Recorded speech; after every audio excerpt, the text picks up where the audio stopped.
The contract was signed. $50 million. 12 months, one rule. Don't fall in love.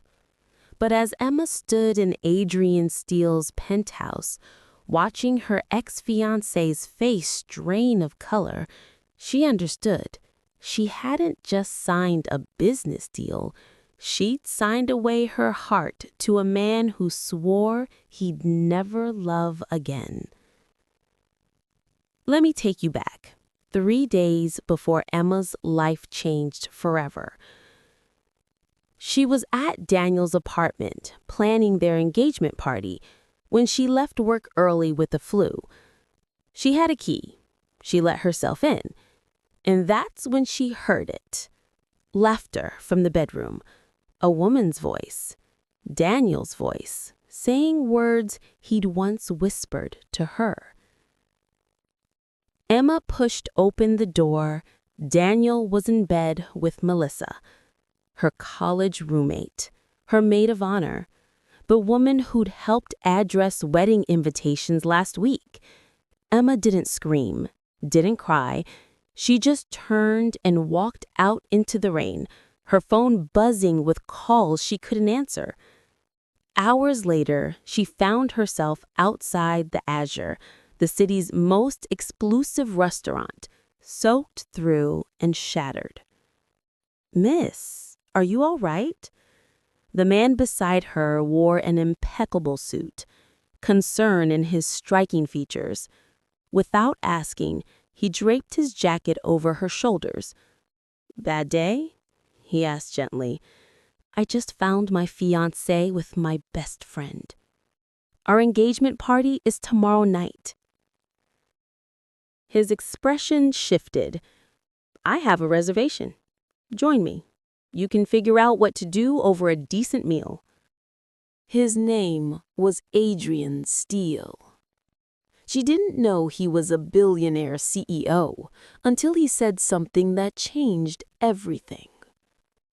"I need a wife." Emma blinked. "What?" "Temporary. 12 months. Fully contractual." Adrian leaned forward. "My dying grandfather wants to see me married. Every woman I meet sees dollar signs. I need someone real." His eyes held hers. "Your engagement party is tomorrow. You could cancel, face the pity, let them win, or show up with a billionaire on your arm and a ring that makes your old one look fake. $50 million, Emma. 12 months. Then we divorce quietly." She went home, stared at the ceiling, deleted 47 texts from Daniel. When dawn broke, she called Adrian. "If you can't stand people who betray your trust and stab you in the back, let me know in the comments. Type, 'Nobody deserves that,' because what Emma did next changed everything." They signed the contract that morning. By Friday evening, Emma walked into the Grandview Hotel in a stunning gown with a 10-carat diamond on her finger and Adrian's hand at her back. Daniel went pale. "Emma, we need to talk. It was a mistake." "Daniel, this is Adrian Steele, my fiancé." The room went silent. "You're what?" Daniel's eyes darted between them. "That's impossible." "Was impossible," Emma corrected, holding up the massive diamond. "Adrian and I are getting married." They married 3 weeks later. The billionaire bachelor and the elementary school teacher, a whirlwind romance that made national news. Living with Adrian was like living with a beautiful ghost. His penthouse was all glass and steel, cold despite its beauty. "Your room is down that hall," he'd said their first night. "Mine is the other direction. We maintain separate spaces." The first month was mechanical. Charity galas, corporate dinners, carefully staged public appearances. At home, they were polite strangers. But cracks appeared. Adrian never slept. His office light glowed at 3 a.m. He existed on black coffee and barely touched his food. One night, Emma found him at the windows, staring at the city below. "Can't turn your brain off either?" she asked. He looked surprised she was there. They stood in silence before he finally spoke. Her name was Sophie, my real fiancée. 2 months before our wedding, I came home early, found her in our bed with my business partner, discussing how much of my company they'd take in the divorce. I'd already put her name on accounts. He paused. I rebuilt everything, became the man who doesn't get fooled, who treats relationships like transactions, safer that way.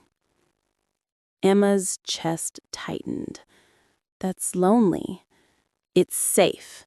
But when their eyes met, something shifted, something that wasn't in their contract. The change happened slowly. Adrian started leaving perfectly prepared coffee by her plate, 2 sugars, exactly how she liked it. Emma brought him midnight pasta when he worked too late. At a gala, when a drunk investor cornered her, Adrian appeared like a storm. "That's my wife. Apologize or you'll never do business here again." They developed routines, Saturday breakfasts, Sunday movie nights where Adrian's commentary made her laugh until her sides hurt. Touches that lingered too long, conversations past midnight. One Tuesday, Emma came home to find Adrian attempting to cook. "Mrs. Chan has the flu," he said, looking adorably helpless among spilled flour and broken eggs. "How hard can pasta be?" "Apparently very hard," Emma laughed. "Move over, CEO." They cooked together, argued about seasoning, laughed when he splashed sauce on his expensive shirt. Over dinner, Adrian told her about his grandfather, about carrying a legacy. Emma shared her dream of opening a community center for kids. "That's a good dream," Adrian said quietly. "You should do it." "With what funding? And using the contract money feels like it's not really mine." "You've earned every penny, but more than that." He paused, vulnerable. "You've reminded me what it's like when someone asks how my day was and actually wants to know." If you believe loyalty and respect matter more than money or status, hit that subscribe button.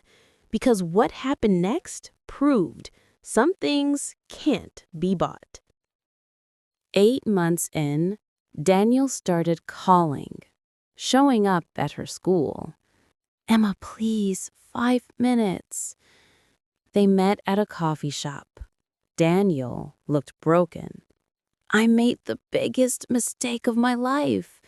Melissa and I are over. I've been in therapy. I love you." Emma studied him. "You didn't love me, Daniel. You loved having me available.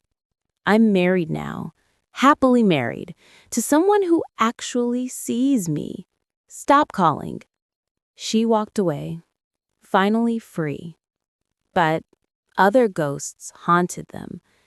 Adrian's grandfather was fading, and at a corporate dinner, Adrian's business partner, Richard, cornered Emma. "Adrian is different around you. Softer, vulnerable." Richard's smile was cold. Weakness in a CEO can be exploited.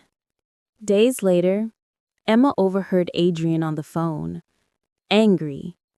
"Richard's making a play for control, telling the board I'm distracted, that my marriage made me soft." He ran a hand through his hair. "He's not entirely wrong. I have been distracted by wondering what it would be like if this was real, by wishing you weren't just down the hall, by wanting more than 12 months. His voice broke. This wasn't part of the deal, Emma. What wasn't? Wanting more. Before Emma could respond, his phone rang. It's my grandfather. I need to go. He left, and Emma stood alone, feeling like something precious had just shattered. William Steele died 3 days later. At home that night, Adrian sat in the dark. He knew, Adrian said, about our arrangement. He figured it out months ago. Emma's breath caught. He said he didn't care how it started, that I'd been dead inside for years and you brought me back. Adrian's voice cracked. He thanked me for letting someone in. Emma knelt beside him. Adrian, I've been lying to myself, calling this a contract. But every time you walk into a room, I breathe easier. Every smile feels like a gift. And the thought of you leaving? He looked at her, eyes bright. I can't let you go. Then don't. My world destroys real things. Richard is circling. If the board knew the truth about how we started, then we make it real, Emma said. Because I love you, Adrian. The man who makes my coffee perfectly, who watches terrible movies with me, who actually listens. The real you. He kissed her then, soft and desperate and real. For 1 week, they were just them. No contract, no end date. Emma moved into his room. They made love like they'd been waiting their whole lives. Adrian whispered, I never believed in second chances until you. Friday, he mentioned he'd had lawyers draw up new papers, ones giving Emma actual ownership, partners in every way. Saturday morning, everything exploded.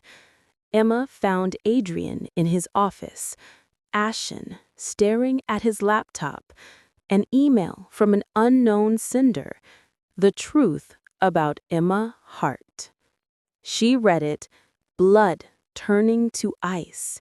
Attached were texts between her and Daniel discussing plans and opportunities, texts she'd never sent. Photos of her recent coffee shop meeting with Daniel, bank statements showing she transferred money to Daniel's account. I gave my sister money for medical bills, Emma breathed. That's not... Isn't it? Adrian's voice was dead, the same tone from that first night. I checked. The routing number traces to Daniel's account. Adrian, no!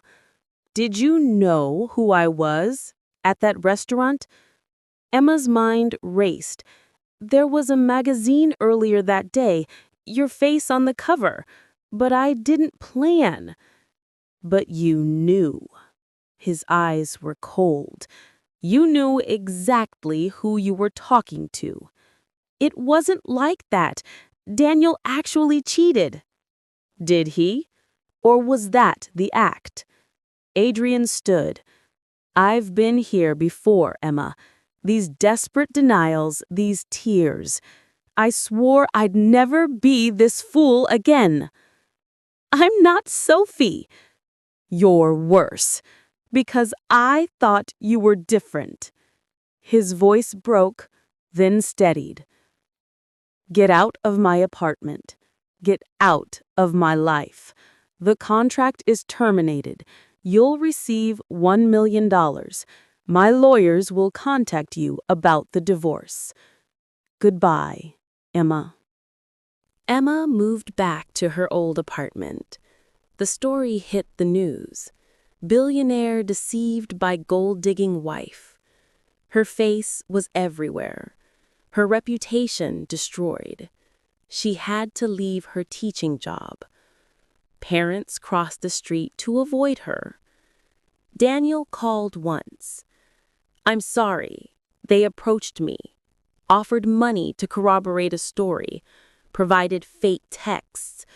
I was angry you'd moved on. But Emma, the money came from a corporate account. Steele Industries. Not Adrian. Richard." Everything clicked. Richard wanted Adrian vulnerable, distracted. What better way than destroying the one person who made Adrian human? Emma worked through the night, researching, following digital trails. By dawn, she had proof. Richard had been systematically undermining Adrian for months, setting up business deals to fail, positioning himself to take over as CEO. The evidence against Emma was one piece of a larger coup. But Adrian had blocked her number. His assistant wouldn't take her calls. The board meeting was Monday. Today was Sunday. Emma looked at her reflection, defeated, exhausted. Then she thought about what she told her students. Trying is brave. She picked up her phone and called Mrs. Chen. Mrs. Chen got her through security. By 7 a.m. Monday, Emma stood in Steele Industries' boardroom, her laptop connected to the screen, her hands shaking, but her resolve solid. Board members arrived, shock and disgust on their faces. "You need to leave. Let her speak." Adrian stood in the doorway, his face unreadable. Emma took a breath. She showed them the shell companies, falsified projections, Richard's pattern of decisions designed to make Adrian look weak. She showed them the money trail to Daniel, the corporate account that paid for fabricated evidence. Richard orchestrated a coup, Emma said steadily. Not just against Adrian's position, but against his character. Because a CEO who cares, who shows vulnerability, who loves, that's terrifying to someone who only understands power. Richard's face went red. "This is absurd." Then explained this. Emma pulled up an email from Richard promising board members preferential treatment once Adrian was removed. "There are similar emails to 4 others. He's been buying your loyalty." Richard was escorted out by security. The board moved to emergency session. Emma picked up her laptop and walked toward the door. She'd saved Adrian's company, even if she couldn't save them. Adrian, Emma. She stopped, but didn't turn. "Why?" Adrian asked. "After everything I said, why would you save me?" Emma finally looked at him, tears falling. "Because I love you. Even when you don't believe it. Even when you push me away. Even when you break my heart. That's what real love is, Adrian. It shows up anyway." She walked out, rolled the elevator down, stepped onto the street where morning sun broke through the buildings. She'd made it half a block when she heard running footsteps. "Emma, wait!" Adrian stood there, breathless, his perfect composure shattered. "I'm an idiot. A terrified idiot who spent so long protecting himself that I almost destroyed the best thing that ever happened to me. I didn't want to believe Richard's evidence. Part of me was looking for a reason to push you away before I could get hurt again. So I took the coward's way out." "And now?" Emma whispered. "Now, I know that safe isn't living. It's just existing." He stepped closer, taking her hands. "I've spent 2 weeks in hell. Every morning reaching for you, every night remembering what it felt like to be whole. My weakness wasn't loving you, Emma. It was being too afraid to fight for it. But I'm done being that man. I love you. I loved you even when I thought you'd betrayed me. I loved you when I sent you away." Tears spilled down Emma's cheeks. "I love you too. even when you were breaking my heart. I know I don't deserve another chance, but if you'll have me, the real me with all my damage and trust issues, I promise I'll spend every day proving I believe in us." "Yes," Emma breathed. "Yes, you idiot. Yes." He kissed her there on the sidewalk with the city waking around them. When they pulled apart, Adrian was smiling. "There's something else. The board wants me to stay as CEO, but I negotiated something. A foundation funded by Steel Industries to create community centers, educational programs, after-school care, everything you dreamed. And I want you to run it. Not as my wife, not as a favor, because you're brilliant and passionate. What do you say?" "I say we do it together. Partners? Partners. In every way that matters." That night, back in their penthouse, Emma stood at the windows, Adrian's arms around her. "Thank you," he said, "for not giving up on me, for teaching me that sometimes the bravest thing you can do is let someone in." Emma turned in his arms. "That contract said 1 year, no romantic entanglement. We broke every rule. Best broken contract of my life." 6 months later, Emma opened the first Heart and Steel Community Center in her old neighborhood. Adrian cut the ribbon, then got recruited by 10-year-olds to judge science projects. On a Tuesday evening, months after that, Emma came home to find Adrian in the kitchen, wearing a Kiss the Cook apron, attending dinner again. "Should I be worried?" "Only if you don't like surprises." He pulled out a small box with a simple gold band engraved with their initials and today's date. "I know we're already married, but all of that started as an arrangement, as something that wasn't real, so I wanted to ask you properly. No contracts, no arrangements, just me loving you, wanting to spend the rest of my life laughing and supporting your dreams. Emma Hart, will you marry me? For real this time." Emma was crying and laughing. "We're already married, you ridiculous man." "I know, but I want to earn it. Every single day." He slipped the ring on her finger beside the original. "Starting now." She kissed him there, on the sidewalk, with the city sparkling below them, two broken people who'd found each other in the rain and learned that sometimes the best love stories start with a contract that was always meant to be broken. Because real love doesn't need terms and conditions. It just needs two people brave enough to try.